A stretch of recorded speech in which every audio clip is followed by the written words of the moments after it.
دیکھیے اللہ تعالیٰ نے ایک عجیب و غریب بیلنس قائم کیا ہے۔ ایک طرف تو اس نے یہ حکم دیا کہ اگر آپ کسی کے ساتھ کوئی احسان کا سلوک کرتے ہیں، نیکی کرتے ہیں، تو اسے اس طرح سے چھپا کر کیجئے کہ وہ کسی اور کے علم میں آنے نہ پائے۔ دوسری طرف اس نے یہ حکم دیا کہ جو شخص تمہارے ساتھ نیک سلوک کرے اس کو تم پھیلاؤ۔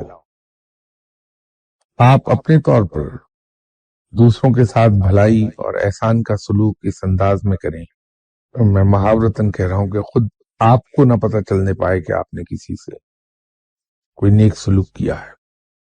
باقی یہ رب پر ہے کہ رب اگر آپ کے اس نیک کام کو قبول فرما رہا ہے اور وہ نیکی کی خوشبو کو پھیلانا چاہتا ہے لوگوں میں، تو وہ اس کو کرنے دیجئے، وہ بہتر جانتا ہے کہ کیا کرنا۔ لیکن آپ اپنے طور پر حد الوسع کوشش کر لیجئے کہ جب آپ کسی کے ساتھ بھلائی کا سلوک کریں تو اس انداز میں ہو کہ خدا آپ کی اپنی ذات کو پتہ نہ چلنے پائے کہ آپ نے کسی سے سلوک کیا ہے۔ دوسرا کیا کر رہا ہے وہ ہمارا پرابلم نہیں، وہ اللہ پہ چھوڑ دیجئے کہ وہ کیا کرنا چاہتا ہے۔